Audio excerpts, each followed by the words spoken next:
window down, yelling out money, anything. Hey, ooh, got the foot on the gas, pedal to the metal when I'm getting to the back. Hey, got the foot on the gas, pedal to the metal when the lane moving fast. Hey, hey, let them all cross. If they hate, then let them hate and make a bigger boss. Hey.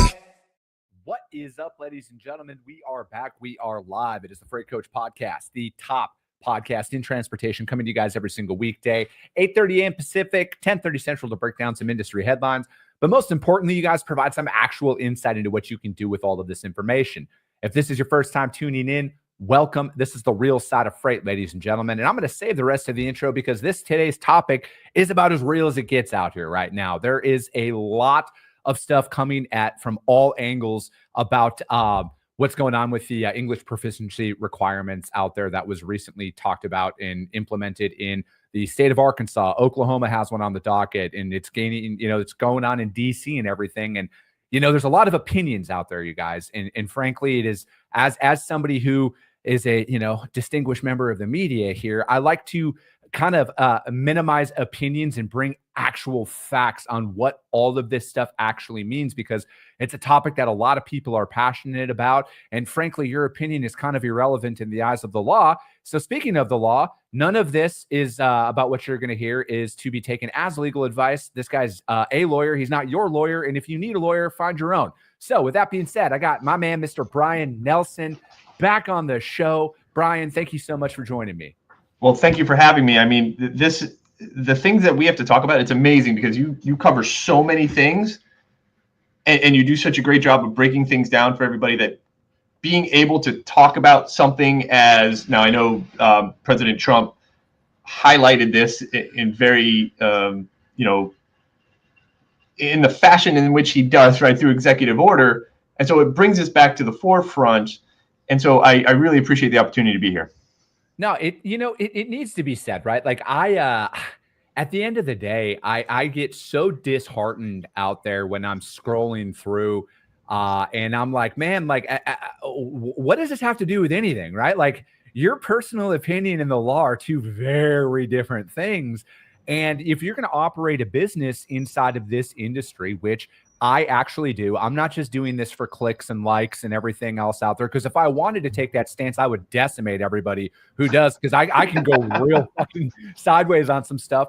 But I want to bring information that people out there who are running a real company, who, whether you're in favor or opposed to this at all, you're going to have a decision to make here. And you need to be able to set your business up for success, because in the real world, when you literally have everything on the line, which every entrepreneur does, there are no retirement packages as an entrepreneur. It's either pass or fail. And this is a very real thing that will affect a lot of people in this industry. Correct. And I think when we take a step back and look at, well, what's the timeline here? And I want to kind of take a few minutes to talk about the history of this. And let me start the way most movies do, right? They give you kind of a, hey, here's what's happening now, and then we're going to do a flashback. Early April 2025, so just last month, right? The chief counsel of the FMCSA, my former partner, was at a industry event and was specifically asked by a member of the audience, essentially, what are you doing with regards to enforcement of the English proficiency requirements found in 49 CFR 391.11 B2, subpart B2. And regardless of whether this was something that had been contemplated for a long time, within 3 weeks, there's an executive order on it. So anybody that thinks when you raise something to an elected official or to an appointed official in this instance that things don't get done, oh my gosh. So anybody that's able to talk to somebody, talk to them, because this administration just went from, hey, someone brought this up directly to the chief counsel of the FMCSA. Within 3 weeks, there's action on it.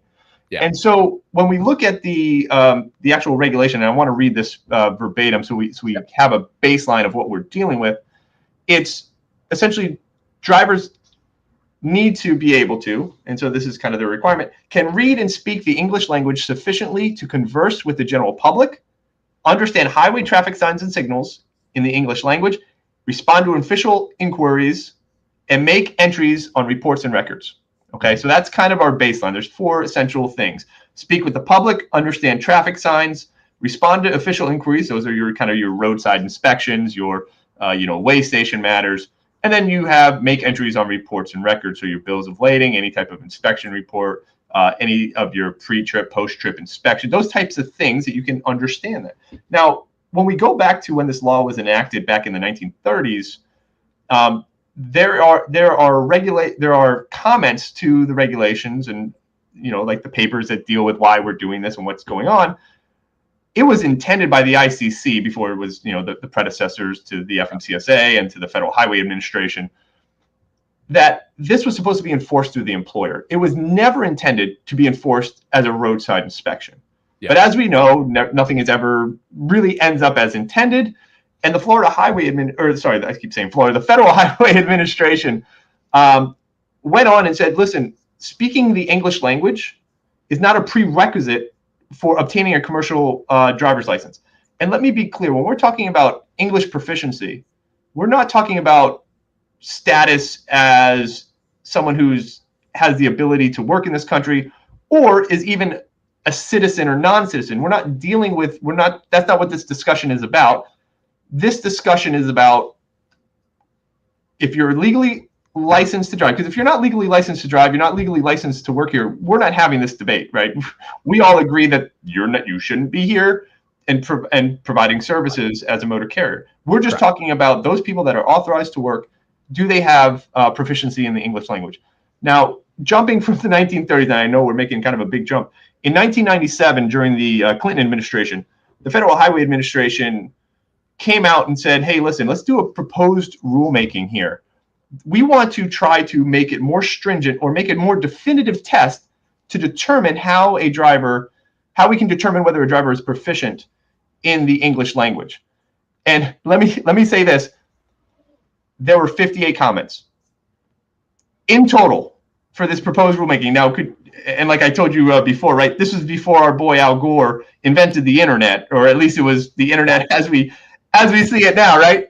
And so now if we were to propose any type of rulemaking on this, the comments would be in the hundreds, possibly thousands easily. And so the reason why they brought up this proposed rulemaking was in response to the ACLU brought up a comment or brought a charge, right, indicating that, hey, the English language requirement conflicts with the Civil Rights Act that deals with, hey, you can't discriminate against applicants or beneficiaries for an administration or federally funded program based on race, color, national origin. And this goes back to the comment I wanted to make. It's not based on national origin. It's based on English proficiency, whether you're from this country, you immigrated here legally, or even immigrated illegally.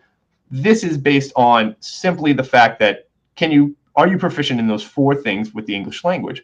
Mm-hmm. And so the EEOC jumped on board and was like, yeah, we agree that this could conflict with federal civil rights laws. And the ACLU, what I love about this is that they say the alleged regulation as written is overly broad and subject to arbitrary enforcement. Well, I think that's why we're here, right? Because I think we actually all agree this is subject to arbitrary enforcement. And so when you looked at the 58 comments that came in, the groups representing the trucking industry, the labor groups, the drivers, the insurance companies, and the association, essentially the people that are driving in the industry, mm-hmm. They're like, no, we're good. We don't need to do anything. But when states in the general public, the 9 states that commented and the 20 commenters that were out from the general public, they're like, no, we need to make this more strict. So essentially the people inside the industry are like, no, we're good. Let's leave it as is. And people with the outside view are like, let's be a little bit more aggressive. And so what they said was, listen, this sets forth qualifications. And this goes back to my comment about how it was originally intended. This regulation allows each motor carrier, as the employer, the flexibility to determine the extent the proficiency needed to enforce it. Meaning, hey, if I'm doing an ag hauling work versus I'm doing hazmat, I can determine how proficient they need to be.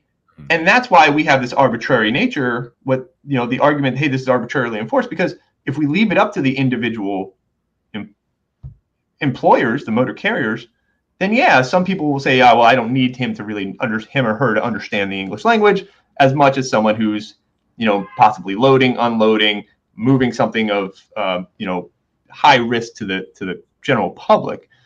And they say, hey, listen, this is not in conflict with any of your previous executive orders regarding improving access to persons with limited proficiency. Mm-hmm. Then we get to 2005, under the George Bush administration, the CVSA comes out and says, hey, we're going to include this English proficiency as an out-of-service criteria. And then the FMCSA puts out a policy memorandum about 2 years later, and it says, hey, listen, and I want to read this because this is really important.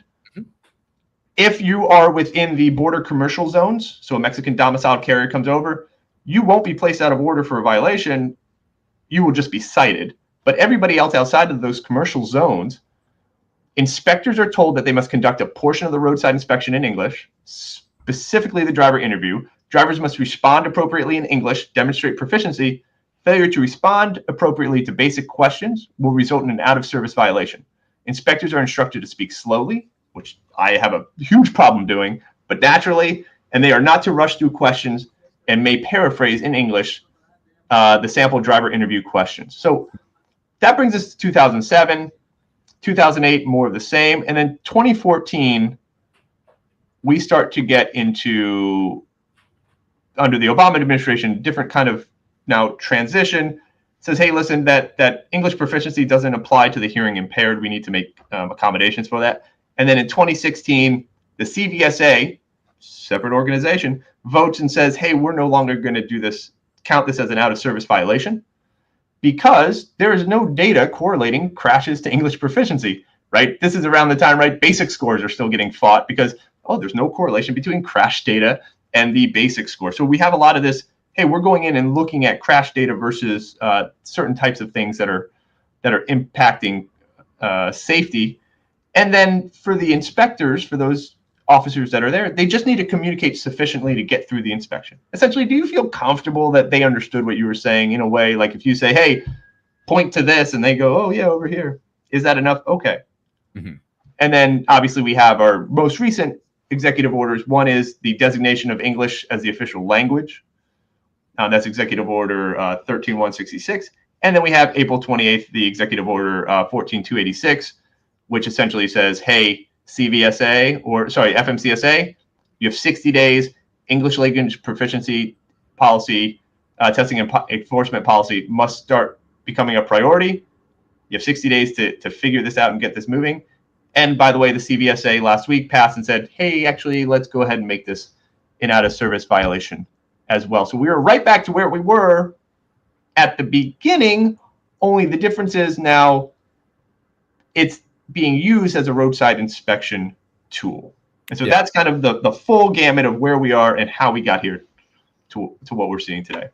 So how does a fleet, or how does somebody, I want to, obviously there is going to be situations that arise potentially, right? I want to blanket that to protect myself by not saying that this will happen. Yes. But potentially somebody's going to get pulled over. They're going to get a roadside inspection, and there is going to be an officer who deems he doesn't think you can speak good enough English, even though you can, right? Because there's a lot of personal biases that I can see come into this. And I'm not here to argue whether what's right or what's wrong, other than how can a carrier protect themselves in that instance where in their eyes, they deem that driver qualifies based on the 4 parameters that were laid out prior in this episode. But maybe the DOT officer doesn't think that that's good enough. Yeah, and I think, the way the problem that we're running into, I think your question is discretion, right? Yeah. If you're speeding, were you speeding or not? Now you may say, hey, your radar gun is not calibrated correctly, or hey, you don't know what you're talking about. You radared someone else. It wasn't me. But generally, you were wearing your seatbelt or not is not objective, right? You were speeding or weren't, not objective. The tire tread, not objective, right? Your lights weren't working, not objective. Or not, sorry. All those things are objective, not subjective. Yeah, let me correct all that. Backtrack. And so when we get to the subjectivity of this, right, your subjectivity is, well, if you're drowsy, right, if you look fatigued, blood alcohol from an intoxication standpoint is a little more objective than subjective. And then we get now to here. So we're going to run into instances, and I'll say this, different communities have different, I guess, saturation of non-English first language individuals and drivers. And so when we deal with commercial motor vehicles, not only are we dealing with, okay, what is the definition of a commercial motor vehicle? Generally, under the federal regulations, right, it has a weight requirement. And we're not talking about, exempt commodities versus non-exempt commodities or interstate or intrastate, because almost every state, Florida, includes this under Florida Statute 316.302. 1B essentially says, hey, listen, we're going to adopt everything from 49 CFR 391, where this comes from. Same thing with Georgia, section 40-1-8H of the Georgia Code. Does the same thing, brings down the reference to 49 CFR part 391. And so anybody moving anything in any state has this. Mm-hmm. And I will say, when we're talking about the subjectivity of this, I'll give an example. In 2010, North Carolina had a policy memo that they sent out that said, hey, listen, we're not going to issue out of service orders because we can't do this uniformly. Mm-hmm. We can't address this. Now, there was a Title VI complaint with the United States Department of Justice at the time, and they're like, well, we're just, to play it safe, we're not going to put anybody out of service.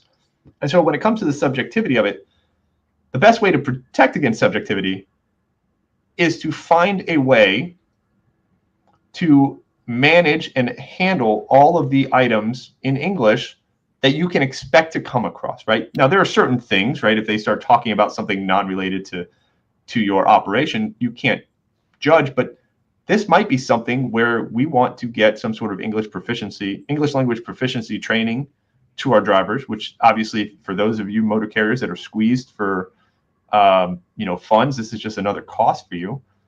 But on the flip side, Arkansas just added a little bit more teeth to the requirement that says, hey, there's going to be a $500 fine for your first offense, and then a $1,000 fine for every occurrence after that. So paying a few $100s possibly to get some English language proficiency.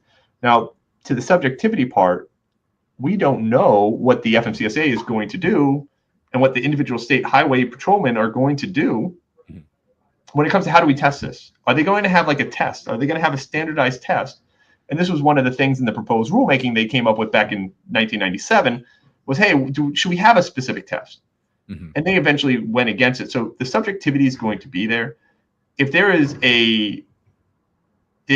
a concern that this individual does not understand the roadside inspection, does not understand the signs, or is able to communicate effectively with the officer, I will assume, based on this executive order, instead of where the goal was to, hey, if they can make it through it in some form or fashion, we can move forward.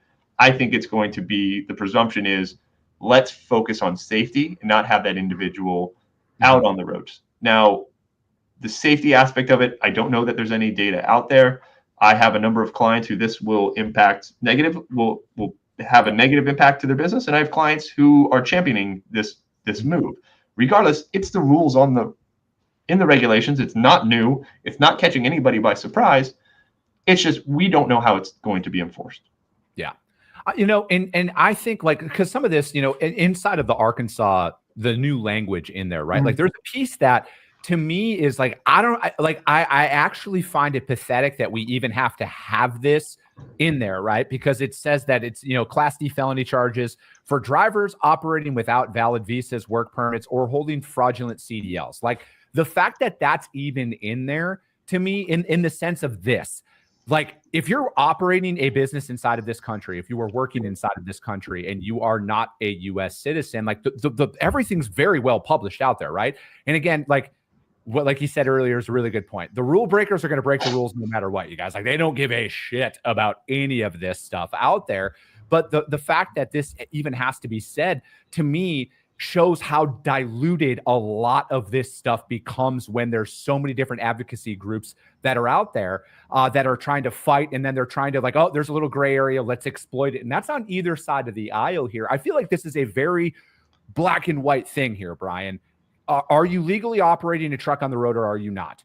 are you legally, here to work or not? And that's it, right? Like there should be zero subjectivity to this stuff. And I feel like the fact that we have to put this out there now just shows how diluted all of this has become. And this is just one small piece of the puzzle out here and all of these laws that affect the transportation industry. Yeah, let me take a step back and say, obviously, that part of it's a separate section than the English proficiency, right? Having a invalid license or fraudulent license from a foreign entity, right? So all of that is separate and apart from the English proficiency, which I think is either subsection C or D within that new rule in Arkansas. And so when we're looking at kind of all the tools available to someone to verify the ability of that person to work in this country, that remains unchanged by this. What we don't know is changing, right, is if you get placed out of service, it's not like, oh, you're over your hours, you're out of service, do your restart and or your 10-hour, reset period, and you can start driving again. How do we go back? Does he go back to that officer and say, hey, no, I understand English now. Let me back in my cab. These out of service are going to be extremely detrimental to the specific transit that you're on. So if there's going to be, some sort of delay, if you're moving perishable goods, there's a lot of stuff that comes out of Florida, right, from the ports down here from South America that, whether it's produce, whether it's fruits and vegetables, whether it's, any type of tropical plants that come out, those things are perishable. They're going to, if they sit in a truck or in a trailer, they're going to deteriorate and you're going to have claims. And so, especially if it originates from somewhere down here in South Florida or any other jurisdiction that has a high number of non-Spanish or non-English speaking drivers, the claims potential is significant. And I will assume that your cargo insurance will not cover you for any type of delay. And you being placed out of service because of English proficiency and then not being able to get a driver there on time, that most certainly will hit a delay type argument. Now, there might be other factors that we might be able to fight to get coverage under your cargo coverage. But also, if you're a broker, this is extremely important from a service standpoint. A lot of these clients, right, they try to put in fines and penalties for late delivery, late arrival. And at what point, you get those arguments, right? You get those things, right? And you as a broker, you fight this, but you talk to your customers and your customers, what's the number? Oh, they broke down. Okay. Well, now all of a sudden we say, well, no, they actually got a CSA violation, an FMCSA violation for English proficiency. They can't get somebody else there. Mm-hmm. Okay. So now we deal with the broker's contingent cargo claim. Well, does that apply? Do you have coverage for delay? And so then we also let's go a step further. Will the CVSA have, fleet weeks dealing with English proficiency, right? We have break week, right? We have hours of service week. Are we going to have English proficiency week? And now all of a sudden, everybody that doesn't feel that they have confidence in their English proficiency will just sit on the sidelines. And now we have just another week of tighter capacity. And then the one final thing that I will say about this is because we don't know if there's going to be a standard test, we obviously don't think there will be because then people can just cheat on that test. I know exactly what to say, how to say it to prove my English proficiency. But then we look at cases like the Werner case, right? And a case that you've talked about multiple times where it essentially says we did everything right to an extent, but we didn't follow our own procedures.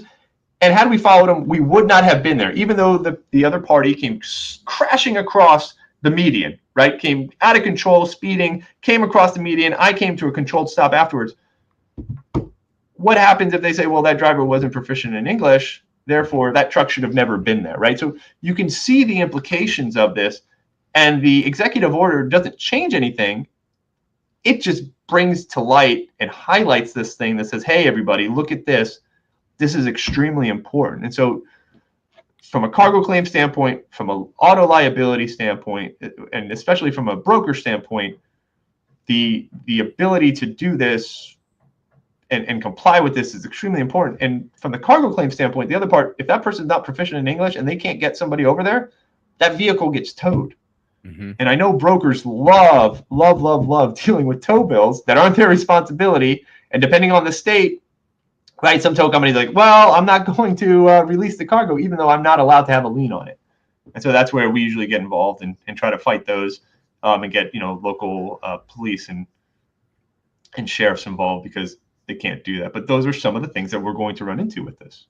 Do you think, from my perspective, Bryan, there's obviously there's a lot of panic that is going to be out here, with it, because, again, everything I truly feel like is like a case by case basis with a lot of this, right? I feel like there's a lot of subjectiveness that could come. I'm not saying it will, but I feel like there is kind of a lot of gray area out here, because I truly, from my perspective, operating a truck and speaking English are two very different things, right? Like the ability to operate a semi truck safely and speak English are two very separate things out there. So it's like, but I truly feel like in my heart of hearts, if you're going to be operating a fleet, or if you're going to be operating anything on the freeways, you should be able to understand road signs. You should be able to understand them in the country of origin that you're operating in. That's across the globe, right? Like I look at some other complementary industries that are also different at the same time. If you've ever flown across the world, you will understand that English is the primary language for every pilot that operates planes on a commercial basis across the globe. And, again, you got to ask yourself, why is that? And it is that set standard that's out there. There is no gray area. And I feel like this is something that we have to work towards getting to, is eliminating any and all gray areas that could affect this out here. I truly do, because I feel like every time there's one question, there's 14 other ones that can kind of arise from this, but there has to be a set standard, and there cannot be any deviations away from that. Well, when it looks at this, when you look at this, I'm curious to see if the ACLU will bring another action regarding this matter. Of course they will. Because at this point, right, it seems pretty clear, and it doesn't seem unreasonable. Yeah. Right. If you are someone who's operating on our roadways, and I would assume that unless you're doing like local Miami moves, or perhaps local South Texas, or local Southern California moves, you're going to come across individuals that speak English and don't speak Spanish, right? And so you're going to have to converse with the general public part. That's going to be a little harder, because the officer is going to be asking, very pointed questions, because they're not going to want to get off topic and then fall into some sort of, further gray area. Am I part of the public? Well, no, you're an officer, right? And you are acting as an officer. And that kind of brings me to my next point is, we've seen states not comply with various immigration type or immigration adjacent type rulings or orders or directives. Will the state of California enforce this? Will they say, hey, listen, we're not going to enforce this, even though this is out there in the executive order? We're not going to put this in when we do our roadside inspections, we're not going to place this on there. And then we have, disparate enforcement. So we have a carrier that's getting hit with this because Texas goes and enforces this. Well, now all of a sudden their basic scores, right, or their safety rating, perhaps they jumped the line now, right, for their on-site inspection. They sit here and say, well, I'm getting hit harder than someone in Southern California, but Southern California is not documenting this. And so now you have, how reliable are the basic scores? Mm-hmm. And then also, if you're a broker and you have, whether it's, any type of your carrier vetting software, like Carrier Assure, right? You go out there and you say, hey, I'm going to base it based on, however many violations they have in these basic scores.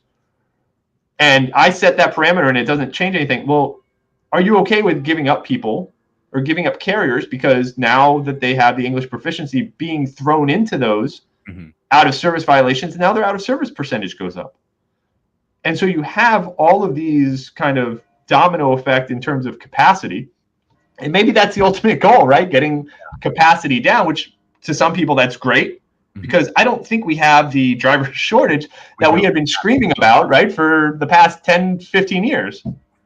Not even close. There's no driver shortage at all under any circumstances. And if you want to argue that there is, go try and develop business. Go cold call shippers and ask if they need any help with any of their freight, because they're good. There's plenty of trucks on the road. Let's bring up shippers. Yeah. I've had clients call me and say, hey, listen, my shipper will not accept this driver.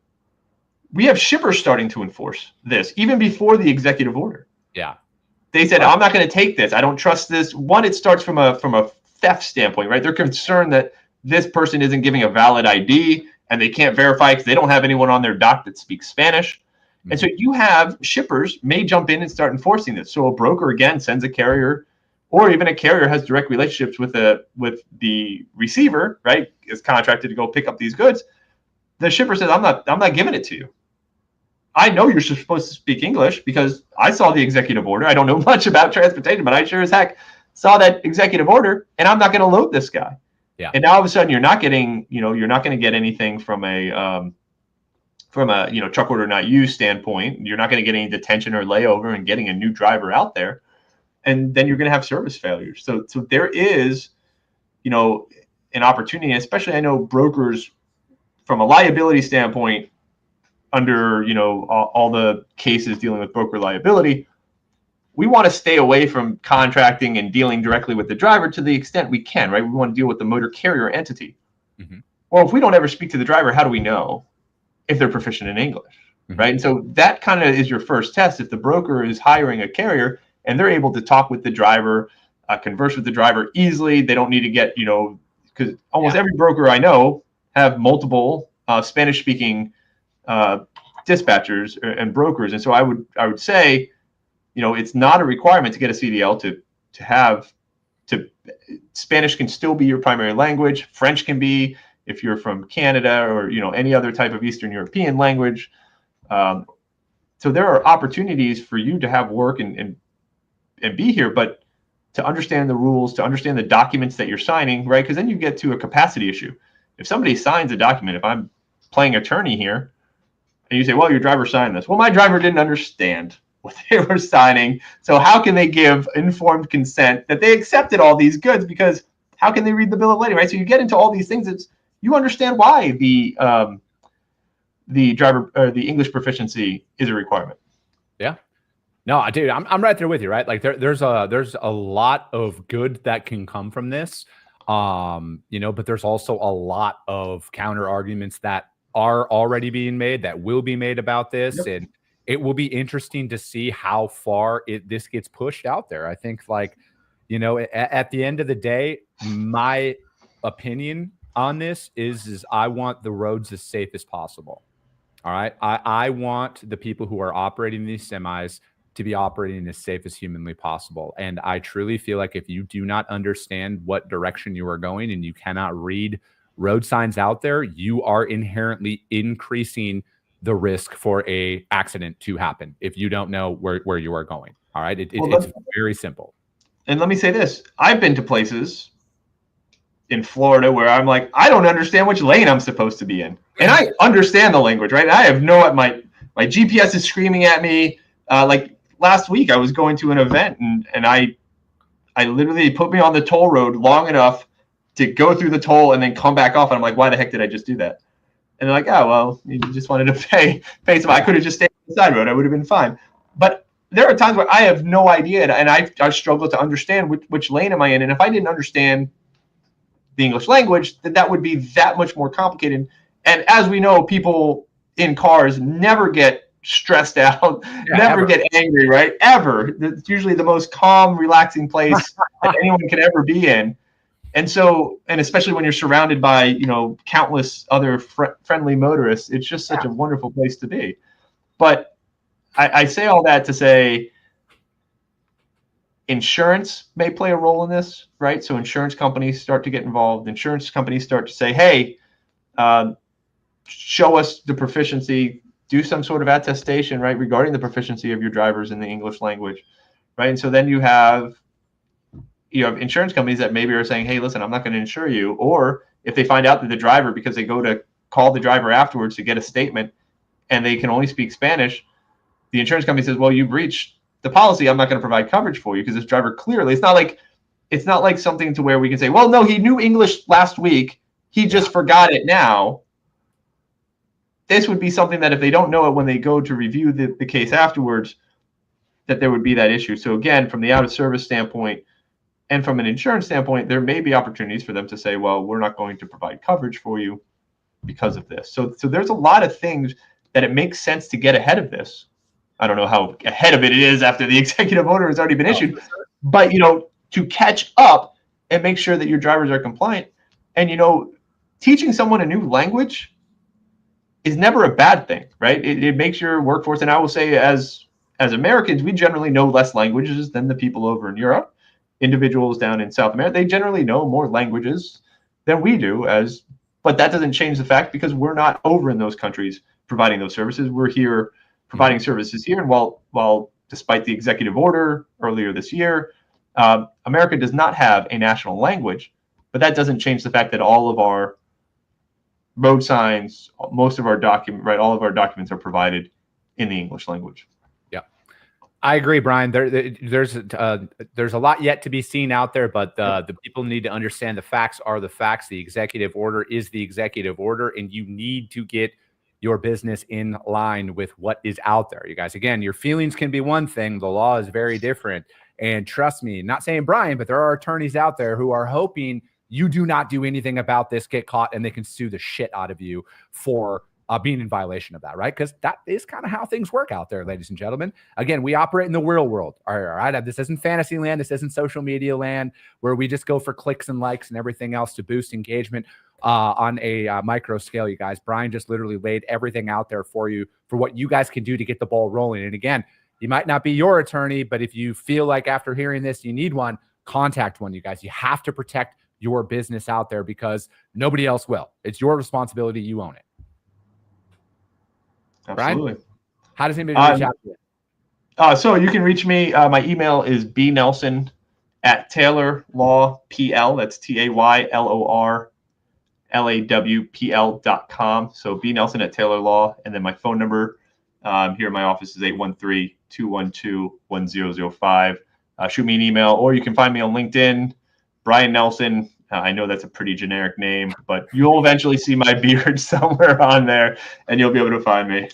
If you guys can't find Brian for whatever reason, hit your boy up. I will gladly put you guys in contact with Brian over there. That is going to be it for today, ladies and gentlemen.